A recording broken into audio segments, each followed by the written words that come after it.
हाँ जी, नमस्कार दोस्तों। मैं अशोक चपराना ताज करियर इंस्टीट्यूट में आप सभी का हार्दिक स्वागत और अभिनंदन करता हूँ। मित्रों, आज जो हम बात करेंगे वो राजसमंद जिले की करेंगे। ठीक है, राजसमंद जिले को हम देखते हैं। देखो, ये यहाँ पर स्थित है, राजसमंद जिला है जो। ठीक है, तो इसको देखते हैं हम। ये ना तो अंतर्राज्यीय सीमा लगा रहा है और ना ही अंतर्राष्ट्रीय सीमा लगा रहा है। ठीक है, ना तो अंतर्राज्यीय यानी कि इसकी ना तो किसी राज्य से लग रही है और ना ही किसी अन्य देश से लग रही है। यह एक आंतरिक जिला है, यानी इसकी जो सीमा लग रही है वो किसी अन्य जिले से ही लग रही है। तो कैसा जिला है ये? आंतरिक जिला। कैसा जिला है दोस्तों? आंतरिक जिला है। ठीक है, राजसमंद कैसा जिला है? एक आंतरिक जिला है। ठीक है, अगर हम इसकी स्थिति की बात करें तो स्थिति लगभग इसकी आएगी। आप देखो, ये उत्तर हुआ, ये दक्षिण, ये पूरब और ये हुआ क्या? पश्चिम। ठीक है, अगर हम इसकी स्थिति देखें तो क्या आएगी? ये स्थिति आएगी इसकी दक्षिण पश्चिम। स्थिति क्या आएगी? दक्षिण पश्चिम। देखते हैं स्थिति क्या है? दक्षिण पश्चिम। स्थिति क्या है? दक्षिण पश्चिम है। ठीक है, अगर हम देखें ये कौन से भौतिक प्रदेश का हिस्सा है? भौतिक प्रदेश, हम देखें कौन से भौतिक प्रदेश का हिस्सा है तो ये देखो, आप देखेंगे यहां से चलती है अरावली पर्वतमाला। ठीक है, और ये क्या है? अरावली पर्वतमाला है। तो ये किसका हिस्सा हुआ? ये हुआ अरावली पर्वतीय प्रदेश का। किसका हिस्सा है? अरावली पर्वतीय प्रदेश, अरावली प्रदेश का। ठीक है, उसके बाद देखें यहाँ की जलवायु। जलवायु कैसी है यहाँ की? उप आर्द्र जलवायु है, उप आर्द्र जलवायु। ठीक है साहब, जलवायु कैसी है? उप आर्द्र जलवायु है। इसे हम कोपेन के अनुसार देखें, कोपेन के अनुसार तो वो है CWG। कोपेन के अनुसार कैसी है? CWG, उप आर्द्र जलवायु है कोपेन के अनुसार, CWG। उसके बाद देखते हैं यहाँ पर जो मिट्टी है, यहाँ की मिट्टी वो है लेटेराइट, लेटेराइट मिट्टी। ठीक है, वनस्पति कैसी है? वनस्पति है धोकड़ा वनस्पति, धोकड़ा वन। वन कैसे हैं? धोकड़ा वन पाए जाते हैं, लेटेराइट मिट्टी है। ठीक है, उसके बाद देखते हैं यहाँ पर फसल कैसी होती है। यहाँ पर फसल दोनों होती हैं, रबी की फसल प्लस खरीफ की, रबी प्लस खरीफ दोनों की फसल होती है साहब। ठीक है, शुभंकर देखते हैं यहाँ का। शुभंकर, शुभंकर क्या है? भेड़िया। भेड़िया कहाँ मिलता है? कुंभलगढ़ अभ्यारण्य में शुभंकर भेड़िया। लिंगानुपात 9 से 40। लिंगानुपात कितना है यहाँ का? वो है 9 से 40। ठीक है, उसके बाद देखते हैं जनसंख्या घनत्व। घनत्व यहाँ का अधिक है, 2 से 48। जनसंख्या घनत्व कितना हुआ? 2 से 48। ठीक है साहब, ये हुई इसके बारे में सामान्य जानकारी। एक हम देखेंगे जो ये राजसमंद जो जिला बना है, ये कब बना है? राजसमंद जिला कब बना है? तो ये जिला बना है 10 अप्रैल 1991 को। कब बना है? 10 अप्रैल 1991। ठीक है, इस समय बने थे 12 दौसा और राजसमंद, 3 जिले बने थे इसी दिन। 12 दौसा और राजसमंद 10 अप्रैल 1991 को। ठीक है, ये 28वां था। कौन सा था? 28वां। ये 29वां जिला और ये कौन सा है? 30वां जिला। ठीक है, तो ये जो राजसमंद जो जिला बना है दोस्तों, ये बना था 10 अप्रैल 1991 को। कौन सा जिला बना था? ये बना था 30वां जिला। कौन सा? 30वां जिला। ठीक है, इस समय मुख्यमंत्री कौन था? इस समय जो मुख्यमंत्री CM था वो थे भैरों सिंह शेखावत। कौन थे? भैरों सिंह शेखावत। इस समय सीएम कौन थे? भैरों सिंह शेखावत ने 3 जिले बनाए थे 10 अप्रैल 1991 को, बांरा, दौसा और राजसमंद। ठीक है, बांरा, दौसा, राजसमंद, ये 28वां, 29वां और 30वां जिला। ठीक है, उसके बाद यहाँ पर बात करेंगे हम प्रमुख नदियों की। ठीक है, प्रमुख नदियों की। प्रमुख नदी, और इन प्रमुख नदियों में पहली आएगी बनास नदी। बनास नदी। देखो, बनास नदी का अपवाद तंत्र बहुत बड़ा है। ठीक है, लेकिन हम यहाँ पर बात करेंगे जो राजसमंद जिले में इसका क्या वो है, राजसमंद जिले के अंतर अंतर बात करेंगे बस। ठीक है, इसके पहले देख लेते हैं उपनाम, देखें इसके उपनाम। वशिष्ठी नदी, वशिष्ठी, वरडासा, और वशिष्ठ जी की कन्या, वशिष्ठ की कन्या, ये इसके उपनाम है। वशिष्ठी, वरडासा और वशिष्ठ नदी, वशिष्ठ की कन्या। ठीक है, वरडासा। ठीक है, उसके बाद देखते हैं यहाँ पर वशिष्ठी, वरडासा, वशिष्ठ की कन्या और वन की आशा। वन की आशा, ये क्या हुए? इसके उपनाम है। उसके बाद देखते हैं यहाँ पर उद्गम। इसका जो उद्गम हुआ है वो हुआ है, कहाँ से हुआ है? खमनोर की पहाड़ी। खमनोर की पहाड़ी। और ये खमनोर की पहाड़ी कहाँ पर है? ये है राजसमंद। ठीक है, उद्गम कहाँ से हुआ है? वो हुआ है खमनोर की पहाड़ी, और खमनोर की पहाड़ी कहाँ पर है? ये है राजसमंद में। ठीक है, राजसमंद में, इसीलिए इसकी हम चर्चा कर रहे हैं। उसके बाद देखते हैं इसके, यह राज्य के कुल अफवाह तंत्र का, अफवाह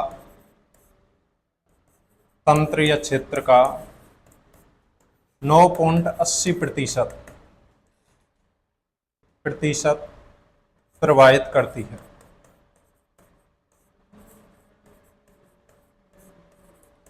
मतलब राज्य के कुल अफवाह तंत्र जितना भी जल प्रवण है उसका 9.80 हिस्सा कौन प्रदान करती है? ये बनास नदी करती है।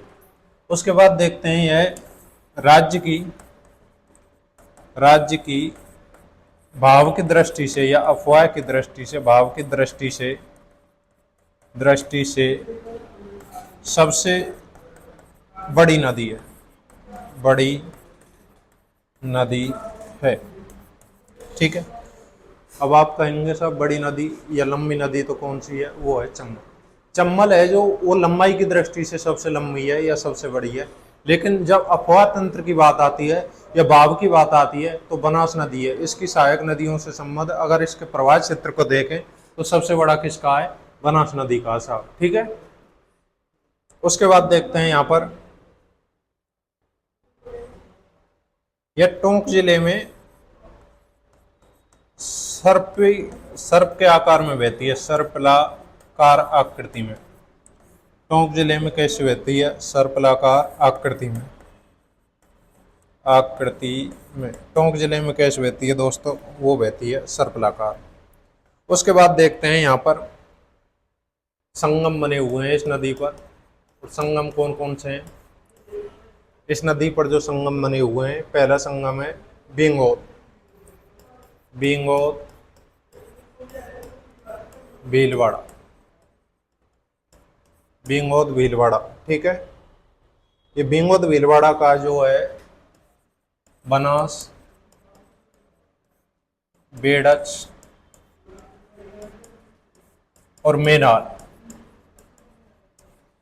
इस पर ये 3 नदियों का आकर संगम होता है बींगोद भीलवाड़ा में, बनास, बेड़च और मेनाल। ठीक है, बनास, बेड़च और मेनाल 3 नदियों का क्या होता है? यहाँ पर संगम होता है। उसके बाद देखते हैं यहाँ पर एक राजमहल टोंक। राजमहल ये कहाँ पड़ता है? टोंक। राजमहल टोंक, यहाँ पर जो संगम है बनास प्लस खारी प्लस डाई, यहाँ पर इन तीन नदियों का संगम है, बनास, खारी और डाई। कहाँ पर है? राजमहल टोंक में। ठीक है, बनास, खारी और डाई। उसके बाद आता है यहाँ पर एक देवधाम। देवधाम ये भी कहाँ आता है? ये भी टोंक में आता है, देवधाम निभाई टोंक। ठीक है, यहाँ पर जो संगम है बनास, बांडी, बनास, बांडी और मासी। बनास, बांडी और मासी तीनों का संगम है, बनास, बांडी और मासी। तीन नदियों का यहाँ पर संगम है, बनास, बांडी और मासी। ठीक है सर, देवधाम टोंक में। उसके बाद आता है एक रामेश्वरम।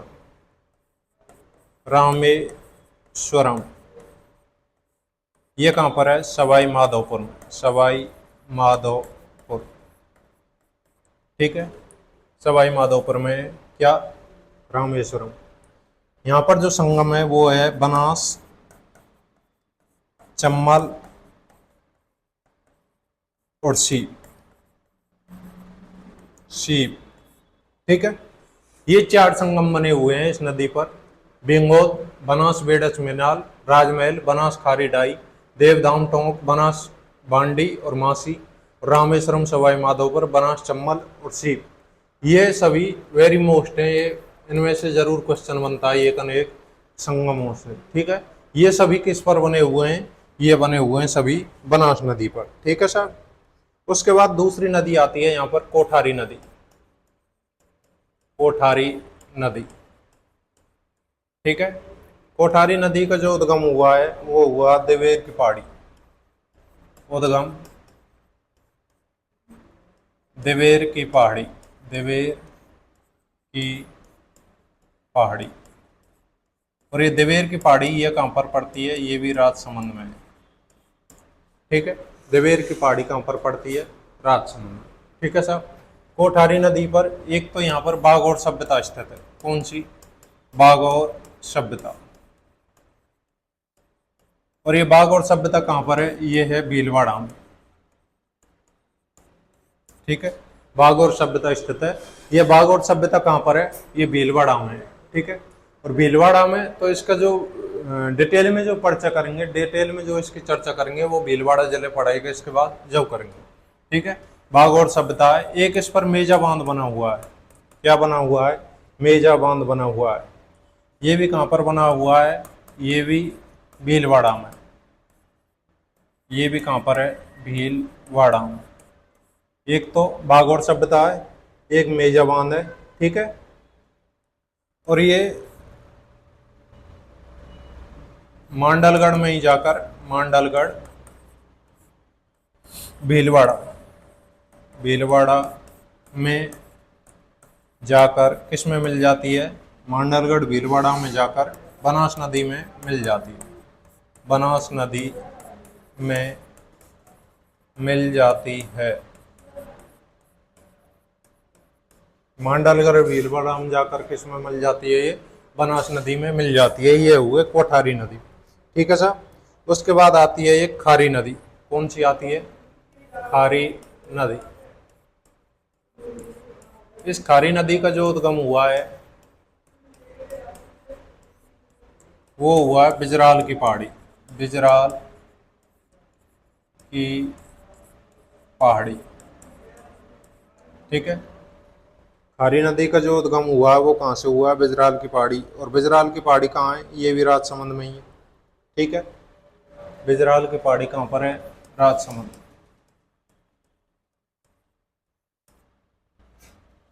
उद्गम। उसके बाद देखो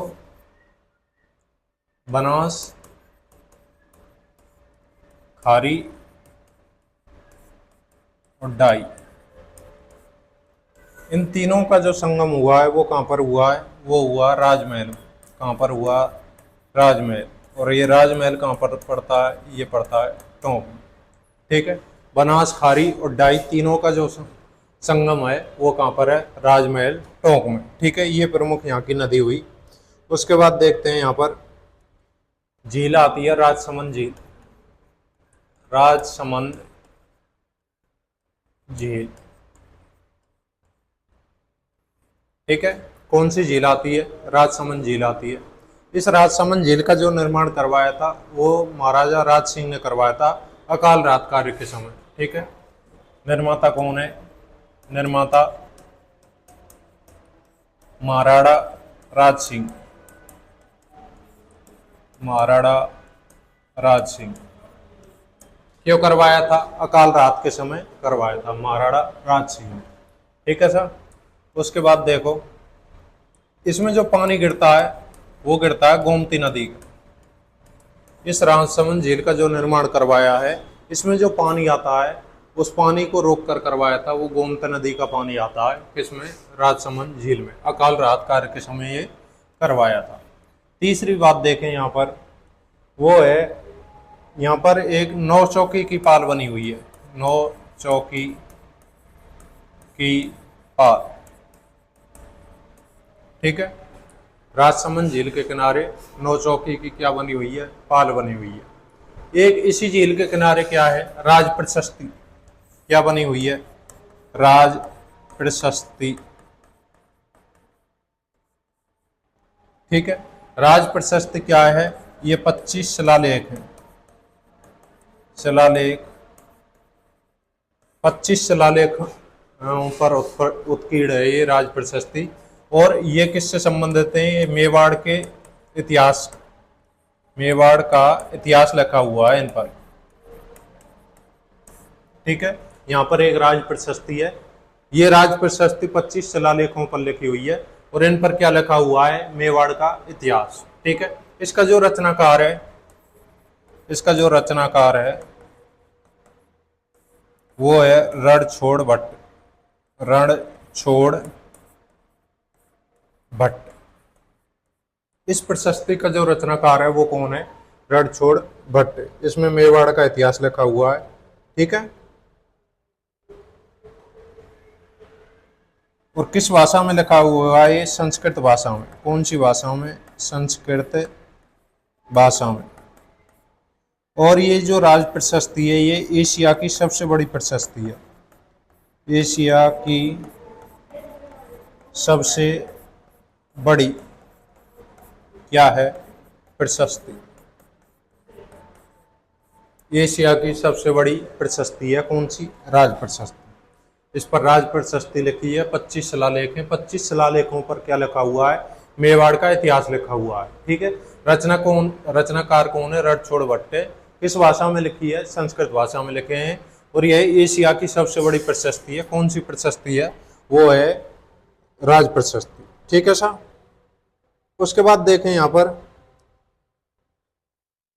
एक, यहाँ पर द्वारकाधीश का मंदिर है। क्या है? द्वारकाधीश का मंदिर। ये कहाँ पर है? द्वारकाधीश जी का जो मंदिर है ये कहाँ पर है? इसी झील के किनारे कांकरौली में। कांकरौली, राजसमंद झील के किनारे द्वारकाधीश।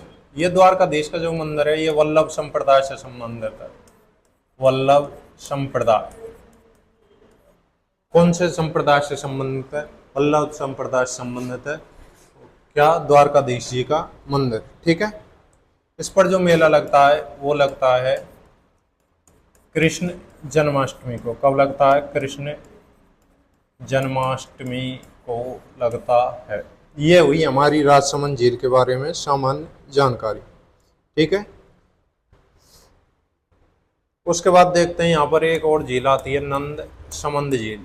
नंद समंद झील। इसे क्या कहा जाता है? इसे राजसमंद की जीवन रेखा कहा जाता है। राजसमंद की जीवन रेखा। राजसमंद की क्या कहा जाता है? इसे जीवन रेखा कहा जाता है नंद समंद झील को। ठीक है सर। उसके बाद देखते हैं यहाँ पर एक भोराट का पठार आता है। भोराट का पठार। और ये जो भोराट का पठार है ये गोगुंदा और कुम्मलगढ़ के बीच में है। गोगुंदा से कुम्मलगढ़। कुम्भलगढ़। ठीक है, भोराट का पठार है ये कहाँ पर है, गोगुंदा और कुंभलगढ़ दोनों के बीच में है, ठीक है सर। उसके बाद है यहाँ पर प्रमुख पहाड़ियाँ देख लें तो देवेर की पहाड़ी, अभी पढ़ाया था देवेर की पहाड़ी, और खमनोर की पहाड़ी, खमनोर की पहाड़ी, देवेर की पहाड़ी, खमनोर की पहाड़ी, हेमकूट की पहाड़ी, हेमकूट की पहाड़ी, और बिजराल की पहाड़ी, बिजराल की पहाड़ी अभी पढ़ी है सभी। देवेर की पहाड़ी से कोठारी नदी का उद्गम हुआ है, खमनोर की पहाड़ी से बनास नदी का उद्गम हुआ है, बिजराल की पहाड़ी से क्या हुआ है, खारी नदी का उद्गम हुआ है, ठीक है। ये पहाड़ियां अभी पढ़ी हैं हमने सभी। उसके बाद देखते हैं यहाँ पर प्रमुख आता है एक कुंभलगढ़ दुर्ग, कुंभलगढ़ दुर्ग, ठीक है। इसका जो निर्माता है वो है महाराणा कुंभा, महाराणा कुंभा। आपको पता है मेवाड़ में 84 में से 32 दुर्गों का जो निर्माण करवाया था वो किसने करवाया था, महाराणा कुंभा ने करवाया था। इसलिए इसे क्या कहा जाता है, स्थापत्य कला का जनक भी कहा जाता है। किसको, महाराणा कुंभा को कहा जाता है। उसके बाद देखते हैं यहाँ पर जो वास्तुकार था वो कौन था, ये भी पूछ लिया जाता है। वास्तुकार वो कौन है, मंडन। वास्तुकार कौन है, मंडन है। महाराणा कुंभा कौन है, निर्माता है, ठीक है सर। उसके बाद इसके उपनाम देखें, उपनाम क्या है इस दुर्ग का, मेवाड़ की शरण स्थली, शरण स्थली या संकटकालीन राजधानी, संकटकालीन राजधानी, ठीक है। यह दुर्ग कैसा है, गिरि प्रकार का दुर्ग है, गिरि प्रकार का दुर्ग है। इसके चारों ओर परकोटा बना हुआ है, ठीक है, परकोटा बना हुआ है। तो इसके चारों ओर 36 किलोमीटर की दीवार है। कितने की है, चारों ओर 36 किलोमीटर की दीवार। और ये 36 किलोमीटर की जो दीवार बनी हुई है ये भारत की सबसे बड़ी दीवार है, ठीक है, भारत की सबसे बड़ी दीवार है और एशिया की दूसरी सबसे बड़ी दीवार है। ये क्या है, भारत की सबसे बड़ी, भारत की सबसे बड़ी दीवार, ठीक है। भारत की क्या है, सबसे बड़ी दीवार है। कौन सी, चीन, ये कुंभलगढ़ दुर्ग की जो दीवार है, ठीक है। उसके बाद देखते हैं इसकी जो तुलना की है अबुल फजल ने कहा है इसके बारे में। अबुल फजल, अबुल फजल ने क्या कहा इसके बारे में, अबुल फजल ने यह कहा कि ये दुर्ग इतनी बुलंदी पर बना हुआ है, अगर इसे हम नीचे से ऊपर देखें तो सिर पर लगी हुई पगड़ी क्या बोलती है, नीचे गिर जाती है, ठीक है। अबुल फजल ने क्या कहा है कि अगर हम इस दुर्ग को नीचे से देखें, नीचे से देखने पर सिर पर रखी पगड़ी, सिर पर रखी पगड़ी गिर जाती है,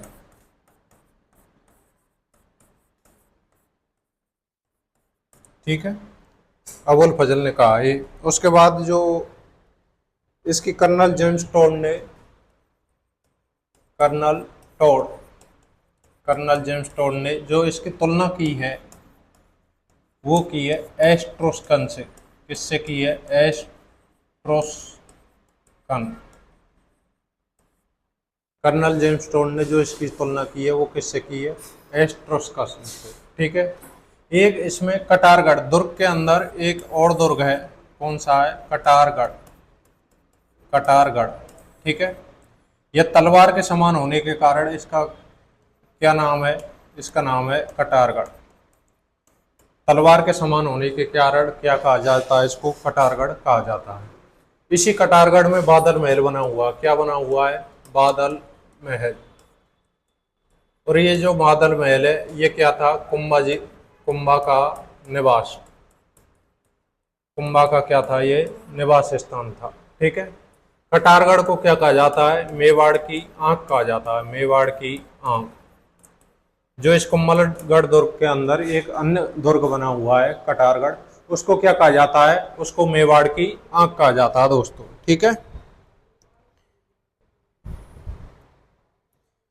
इसी दुर्ग में जो कटारगढ़ है, इसी में महाराणा प्रताप का जन्म हुआ था, महाराणा प्रताप का जन्म यह भी कहां पर हुआ था, इसी कटारगढ़ दुर्ग में हुआ था। उसके बाद नेक्स्ट देखते हैं यहाँ पर उड़ना राजकुमार की छत्री है, उड़ना राजकुमार की छत्री। और ये छत्री कितने खम्भों की है, ये 12 खम्भ। ठीक है। यहाँ पर क्या है, उड़ना राजकुमार की छत्री है, और ये उड़ना राजकुमार की जो छत्री है ये कितने खम्भों की है दोस्तों, ये है 12 खम्भों की। ठीक है। इस दुर्ग का जो प्रवेश द्वार है उसको क्या कहा जाता है, प्रवेश द्वार, उसको कहा जाता है ओरेट फॉल, ओरेट फॉल कहा जाता है इस दुर्ग के प्रवेश द्वार को। ठीक है सर। ये हुआ यहाँ पर कुंभलगढ़ दुर्ग की बात। उसके बाद देखते हैं यहाँ पर एक घटना घटती है, हल्दी घाटी का युद्ध। ठीक है। क्या घटना घटती है यहाँ पर, हल्दी घाटी का युद्ध। ठीक है सर। अब ये जो हल्दी घाटी का युद्ध है ये कब हुआ था, हल्दी घाटी का युद्ध कब हुआ था, ये हुआ था 18 जून 1576 को। लेकिन गोपीनाथ शर्मा जो इसकी डेट बताते हैं वो क्या बताते हैं, 21 जून। कौन बताता है, गोपीनाथ शर्मा, गोपीनाथ शर्मा। ठीक है। हल्दी घाटी का जो युद्ध हुआ था, अगर इसकी सामान्य जानकारी, सामान्य पूछे तो आपको बताना 18 जून 1576। लेकिन वहां पर लिखा आ जाए कि 21 पंडित गोपीनाथ शर्मा के अनुसार बताइए, इतिहासकार गोपीनाथ शर्मा के अनुसार बताइए, तो वो आएगा 21 जून 1576। ठीक है। अब देखते हैं ये किस किस के मध्य हुआ था। तो ये हुआ था महाराणा प्रताप, महाराणा प्रताप। ठीक है। और दूसरी तरफ से हुआ था अकबर, और अकबर का यहाँ पर जो सेनापति था, अकबर का जो सेनापति था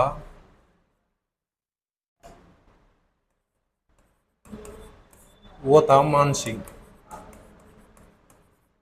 मानसिंह। ठीक है। और इस मानसिंह के साथ एक और आया था जिसका नाम था आसफ खां, आसफ खां। ठीक है सर। महाराणा प्रताप का जो सेनापति था यहाँ पर वो था हकीम खां सूरी, हकीम खां सूरी। ठीक है। हकीम खां सूरी कौन था यहाँ पर, महाराणा प्रताप का सेनापति। हकीम खां सूरी था, इसने किया था हरावल सेना का नेतृत्व, हरावल। ठीक है। और एक आएगा यहाँ शब्द चंद्रावल, इस चंद्रावल का किया था यहाँ पर राणा पूंजा भील ने, पूंजा भील ने। ठीक है। किसने किया था, राणा पूंजा भील ने। इधर जो चंद्रावल का, हरावल का जो नेतृत्व किया था, हरावल का वो किया था जगन्नाथ कछवा ने, जगन्नाथ कछवा। ठीक है। इधर जो वो किया था चंद्रावल सेना का नेतृत्व वो किया था आसफ खान ने। ठीक है। हरावल और चंद्रावल। ठीक है। हरावल किसे कहा जाता है, हरावल कहा जाता है सेना की अग्रिम टुकड़ी को। ठीक है। और चंद्रावल कहा जाता है सेना की पीछे की टुकड़ी को। ठीक है। इसमें जो महाराणा प्रताप की तरफ से जो हरावल का जो नेतृत्व किया था वो किसने किया था, वो किया था हकीम खां सूरी ने। और चंद्रावल का किसने किया था, राणा पूंजा भील ने। ठीक है। इधर से अकबर की तरफ से किया था, जो अकबर का जो सेनापति था वो तो था मानसिंह, लेकिन यहाँ पर जो हरावल सेना का नेतृत्व किया था वो किया था जगन्नाथ कछवा ने। और इधर से चंद्रावल का जो नेतृत्व किया था वो किया था किसने, आसफ खान ने। ठीक है। उसके बाद देखते हैं यहाँ पर इसको, इस युद्ध को जो इतिहासकार गोपीनाथ शर्मा कहते हैं, इतिहासकार गोपीनाथ शर्मा इसे अनिर्णित युद्ध की संज्ञा देते हैं। किसकी संज्ञा देते हैं? अनिर्णित युद्ध की संज्ञा देते हैं। ठीक है साहब। हम देखें महाराणा प्रताप ने जो इसका रूपरेखा तैयार की थी इस युद्ध की, वो की थी कुंभलगढ़ दुर्ग में। कहां पर की थी? कुंभलगढ़ दुर्ग में। किसने की थी? ये की थी महाराणा प्रताप ने। जबकि अकबर ने इसकी जो रेखा बनाई थी वो बनाई थी मैगजीन दुर्ग में। मैगजीन दुर्ग ये कहां पर है? ये कहां पर है? ये है अजमेर में। महाराणा प्रताप ने इसकी रूपरेखा कुंभलगढ़ दुर्ग में बनाई थी, जबकि अकबर ने कहां पर बनाई थी? ये बनाई थी मैगजीन दुर्ग में। ठीक है साहब। ये हुई थी हल्दी घाटी युद्ध के बारे में सामान्य बात। उसके बाद कहते हैं इसको बदायूं ने, बदायूं ने, इस युद्ध को बदायूं ने जो कहा था वो कहा था गोगुंदा का युद्ध। क्या कहा था? गोगुंदा का युद्ध। ठीक है साहब। उसके बाद दूसरा इतिहासकार आता है अबुल फजल, अबुल फजल। इसने क्या कहा था? इसने कहा था इसको खमनोर का युद्ध, खमनोर का युद्ध। ठीक है। अबुल फजल ने क्या कहा था? खमनोर का युद्ध। जबकि कर्नल जेम्स टोड ने कहा था, कर्नल जेम्स टोड, इसने कहा था राजस्थान का थर्मोपोली, राजस्थान का थर्मोपोली। ठीक है। इस युद्ध के अलग अलग नाम मिलते हैं। बनास युद्ध भी कहा जाता है इसे, बनास नदी के किनारे हुआ था। बदायूं ने क्या कहा था इसको? बदायूं ने कहा था गोगुंदा का युद्ध। ठीक है। अबुल फजल ने क्या कहा था? खमनोर का युद्ध कहा था। जबकि कर्नल जेम्स टोड ने क्या कहा था इसको? राजस्थान का थर्मोपोली। ठीक है। ये हुई हल्दी घाटी के युद्धों के बारे में सामान्य जानकारी। उसके बाद यहीं पर चेतक की छतरी बनी हुई है, चेतक की छतरी। वो कहां पर है? बलीचा गांव। हल्दी घाटी युद्ध के बारे में मैंने आपको सामान्य जानकारी दी थी ऊपर ऊपर से। अगर मैं इसे डिटेल में पढ़ाऊंगा तो ये चैप्टर बहुत लेंदी हो जाएगा, इसलिए मैंने ऊपर ऊपर से जानकारी दी थी इसके बारे में। ठीक है। चेतक का छतरी कहाँ पर बनी हुई है? बलीचा गांव में। उसके बाद देखते हैं यहाँ पर प्रमुख मंदिर, प्रमुख मंदिर। उन मंदिरों में आता है पहले श्रीनाथ जी का मंदिर, श्रीनाथ जी का मंदिर, श्रीनाथ जी का मंदिर। ठीक है। ये श्रीनाथ जी का जो मंदिर है, इसमें कृष्ण भगवान की प्रतिमा, कृष्ण जी की प्रतिमा बनी हुई है। ठीक है। इसकी क्या प्रसिद्ध है? इसकी पिछवाइयाँ प्रसिद्ध है, पिछवाइयाँ। इसकी क्या प्रसिद्ध है? पिछवाइयाँ प्रसिद्ध हैं इसकी। और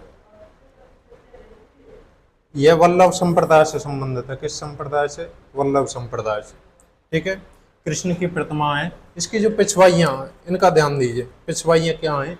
श्रीनाथ जी की जो मूर्ति है उसके पीछे एक कपड़े पर उत्कीर्ण इसकी जीवन लीला है, उसको क्या कहा जाता है? पिछवाइयाँ कहा जाता है।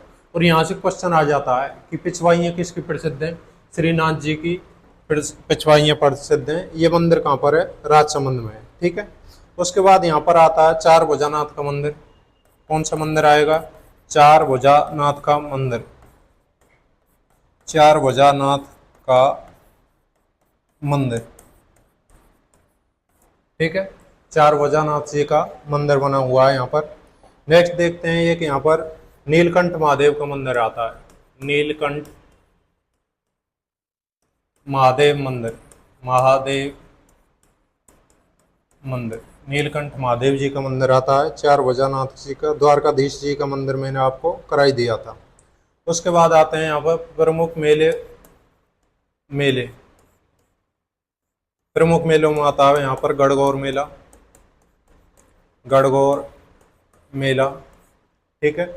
गणगौर मेला, जन्माष्टमी मेला, जन्माष्टमी मेला, गणगौर मेला, जन्माष्टमी मेला, प्रताप जयंती, प्रताप जयंती, अन्नकूट मेला, अन्नकूट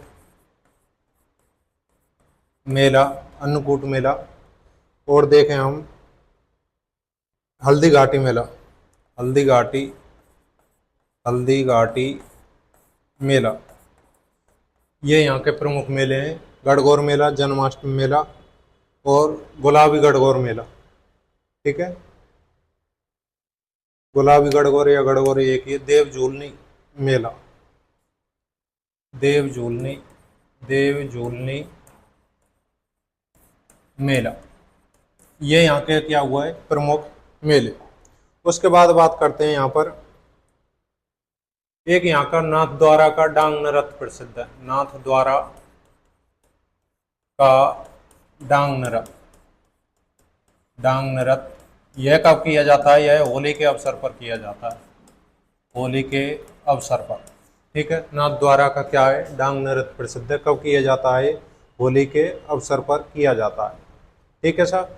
एक यहीं पर नाथ द्वारा की चित्रकला प्रसिद्ध है, नाथ द्वारा चित्रकला।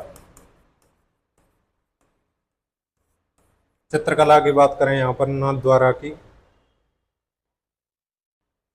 इसमें क्या है?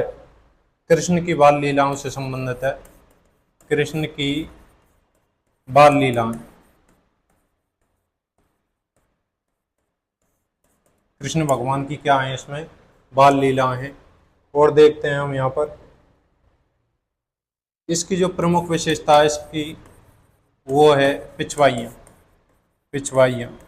पिछवाइयों के बारे में मैंने अभी बताया था। इस जो शैली की जो प्रमुख विशेषता वो क्या है?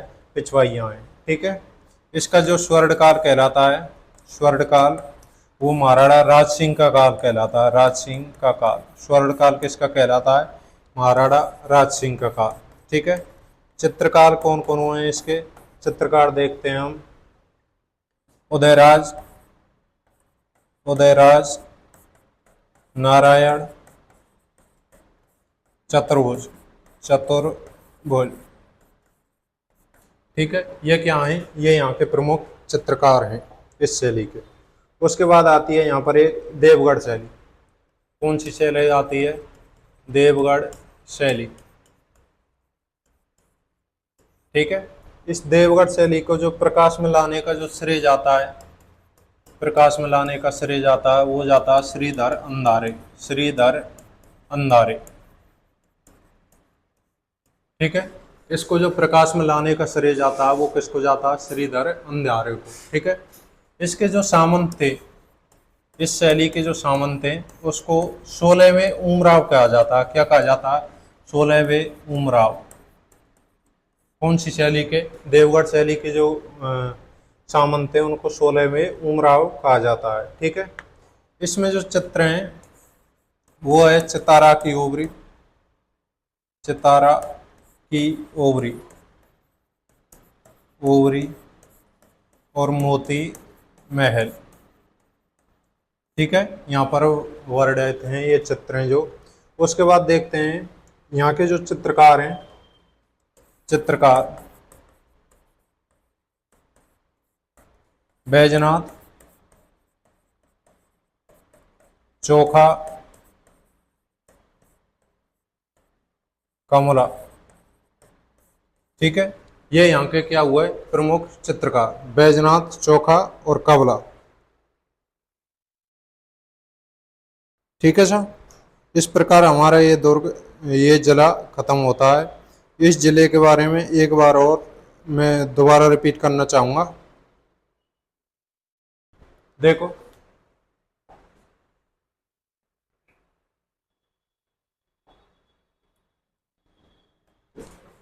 इसकी स्थिति देखें तो कैसी दक्षिण पश्चिमी स्थिति है। और भौतिक दृष्टि से अगर देखें हम, भौतिक प्रदेश में कौन से माता है? अरावली प्रदेश का हिस्सा है। ठीक है, जलवायु कैसी है? उपाद्र जलवायु है। कॉपियन के अनुसार देखें CWG। ठीक है, मिट्टी लेटेराइट है। यहाँ पर जो वनस्पति मिलती है वो कैसी है? दोकड़ा वनस्पति मिलती है। नेक्स्ट देखते हैं फसल है, जो यहाँ पर दोनों फसल की जाती है, रबी की फसल और खरीफ की फसल। शुभंकर क्या है? यहाँ का भेड़िया शुभंकर है। लिंगानुपात 9 से 40 है। घनत्व कितना? 2 से 48 घनत्व है। ठीक है, ये जो राजसमंद जो जिला बना था वो बना था 10 अप्रैल 1991 को बना था।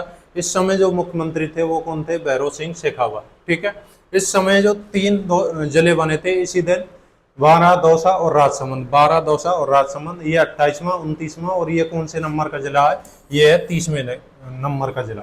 ठीक है, नेक्स्ट बात करते हैं। यहाँ पर बात की थी हमने प्रमुख नदियों की, उसमें बात की थी हमने बनास नदी की। उपनाम क्या है, वशिष्ठी नदी, वरडासा नदी, वशिष्ठ की कन्या या वन की आशा। इसका जो उद्गम होता है वो खमनोर की पहाड़ी राजसमंद से होता है। यह राज्य के कुल अफवाह तंत्र का 9.80% प्रभावित करती है और राज्य में भाव की दृष्टि से सबसे बड़ी नदी है। भाव की दृष्टि से सबसे बड़ी नदी है, जबकि वैसे सबसे बड़ी कौन सी है, वो है चंबल नदी। ठीक है, टोंक जिले में यह सर्पिलाकार में बहती है। इस पर प्रमुख संगम बने हुए हैं। इस नदी पर बेंगोद में बना हुआ है बनास बेड़स मेनाल, राजमहल में बनास खारी और डाइका, देवधाम टोंक में बनास बांडी और मासी, रामेश्वरम में बनास चम्बल और सीप। ठीक है, ये वेरी मोस्ट है, इनमें से जरूर क्वेश्चन पूछा जाता है इन संगमों पे से। उसके बाद बात की थी हमने कोठारी नदी। इसका जो उद्गम होता है वो देवेर की पहाड़ी राजसमंद से। इस पर बागोर सभ्यता भीलवाड़ा में है। ठीक है, भीलवाड़ा में बागोर सभ्यता है। इस पर डिटेल में जो चर्चा करेंगे भीलवाड़ा जिले में करेंगे। मेजा बांध बना हुआ है, ये भी भीलवाड़ा में है। और ये मांडलगढ़ भीलवाड़ा में जाकर बनास नदी में विलुप्त हो जाती है। कौन सी नदी, कोठारी नदी। नेक्स्ट बात की थी हमने खारी नदी। इसका उद्गम भी राजसमंद से है। कहाँ से, बिजराल की पहाड़ी से। और बनास, खारी, डाई तीनों का संगम कहाँ पर है, राजमहल टोंक में। ठीक है सर। उसके बाद राजसमंद झील का बात की थी। यह अकाल रात के समय महाराणा राज सिंह ने इसका निर्माण करवाया था, गोमती नदी का पानी रोककर। इसके किनारे पर 9 चौकी की पाल बनी हुई है। एक राज प्रशस्ति है जो एशिया की सबसे बड़ी प्रशस्ति है। यह 25 शिलालेखों पर उत्कीर्ण है। इस पर मेवाड़ का इतिहास लिखा हुआ है। क्या लिखा हुआ है, मेवाड़ का इतिहास लिखा हुआ है। इसके रचनाकार रणछोड़ भट्ट तेलंग है। ठीक है, और ये संस्कृत भाषा में लिखी हुई है। नेक्स्ट बात करते हैं, इसी के किनारे द्वारकाधीश जी का मंदिर है और ये वल्लभ संप्रदाय से संबंधित है। और इसका जो मेला लगता है वो कब लगता है, कृष्ण जन्माष्टमी को मेला लगता है यहाँ पर। उसके बाद यहाँ पर नंदसमंद झील का बात हुई थी। यह राजसमंद क्या कहलाती है, जीवन रेखा कहलाती है। नेक्स्ट यहाँ पर एक बोराट का पठार है, गोगंदा और कुम्भलगढ़ दोनों के बीच में। उसके बाद यहाँ पर प्रमुख पहाड़ियों की बात की थी हमने, देवेर की पहाड़ी, खमनोर की पहाड़ी, हेमकूट की पहाड़ी और बिजराल की पहाड़ी, ये यहाँ की प्रमुख पहाड़ियाँ हैं। देवेर की पहाड़ी से कोठारी नदी का उद्गम हुआ है, खमनौर की पहाड़ी से बनास नदी का उद्गम हुआ है और बिजराल की पहाड़ी से खारी नदी का उद्गम हुआ है। ठीक है सर। नेक्स्ट बात करते हैं हम कुम्भलगढ़ दुर्ग की। ठीक है, कुम्भलगढ़ दुर्ग का जो निर्माण करवाया था महाराणा कुम्भा ने करवाया था। इसका वास्तुकार पूछ लिया जाता है, कौन है, मंडन है। ठीक है, उपनाम मेवाड़ की शरण स्थली या संकटकालीन राजधानी कहा जाता है। गिरि प्रकार का दुर्ग है। इसके चारों ओर 36 किलोमीटर की दीवार है। यह भारत की सबसे बड़ी दीवार है। ठीक है, अबुल फजल ने इसके बारे में कहा था कि यह दुर्ग इतनी ऊंचाई पर बना हुआ है कि नीचे से ऊपर की तरफ देखने पर सिर पर रखी पगड़ी गिर जाती है। उसके बाद कर्नल जेस्टोर ने इसकी जो तुलना की थी वो की थी एस्ट्रोस्कन से। ठीक है, इस कुम्भलगढ़ दुर्ग के अंदर एक अन्य दुर्ग है जिसका नाम है कटारगढ़। यह तलवार के आकार में बना होने के कारण इसको कटारगढ़ कहा जाता है। इसी में बादल महल है, उसको कुम्भा का निवास स्थान था बादल महल में। मेवाड़ की आंख कहा जाता है कटारगढ़ को। ठीक है, इसमें महाराणा प्रताप का जन्म हुआ था। यहीं पर एक उड़ना राजकुमार की छतरी है। यह कितने खम्भों की बनी हुई है, 12 खम्भों की बनी हुई है। ठीक है, इसका जो प्रवेश द्वार है वो क्या कहलाता है, वो है ओरेट पोल। उसके बाद बात की थी हमने हल्दी घाटी युद्ध की। अगर सामान्य पूछे तो इसकी डेट कितनी लिखनी है हमने, 18 जून 1576 को। अगर उसमें दिया हुआ आवे कि इतिहासकार गोपीनाथ शर्मा के अनुसार बताइए तो क्या है 21 जून 1576। ठीक है, इसकी जो रूपरेखा बनाई थी महाराणा प्रताप ने वो बनाई थी कुम्भलगढ़ दुर्ग में। ठीक है, अकबर ने कहां पर बनाई थी, मैगजीन दुर्ग में। ठीक है, उसके बाद महाराणा प्रताप का जो सेनापति था वो हकीम खां सूरी और अकबर का सेनापति कौन था, मान सिंह था। ठीक है, इसमें हरावल और चंद्रावल दो हैं, अग्रिम टुकड़ी और पिछड़ी टुकड़ी। हरावल का जो नेतृत्व किया था वो किया था हकीम खां सूरी ने। ठीक है, और चंद्रावल का नेतृत्व किया था इधर से राणा पूंजावीर ने। जबकि इधर की साइड से जो हरावल का जो नेतृत्व किया था वो किया था जगन्नाथ कच्छवा ने। ठीक है, और जो चंद्रावल का नेतृत्व किया था वो किया था आसफ खान ने। ठीक है, इसको इतिहासकार बदायूं ने गोगुंदा का युद्ध कहा है, अबुल फजल ने खमनौर का युद्ध कहा है, जबकि कर्नल जेस्टोर ने इसे राजस्थान की थर्मोपोल लिखा है। नेक्स्ट बात करते हैं, यहाँ पर चेतक की छतरी बनी हुई है बलीचा गांव में, और ये बलीचा गांव कहाँ पर है, ये राजसमंद में ही है। ठीक है, उसके बाद यहाँ पर मंदिर श्रीनाथ जी का मंदिर है, इसमें कृष्ण की प्रतिमा है और ये पिछवाइयाँ प्रसिद्ध हैं। पिछवाइयों पर वेरी मोस्ट लगा लेना, यहाँ से क्वेश्चन आता है पिछवाइयाँ किसे कहा जाता है। उसके बाद चार भुजानाथ का मंदिर है, यहाँ पर नीलकंठ महादेव जी का मंदिर है, ठीक है। श्रीनाथ जी का मंदिर है, ये कहाँ पर है, नाथ द्वारा में। कहाँ पर है, नाथ द्वारा, ठीक है। और यहाँ नाथ द्वारा की तारकशी प्रसिद्ध है, तारकशी जो कला है वो कहाँ के प्रसिद्ध है, ये भी नाथ द्वारा की प्रसिद्ध है, ठीक है।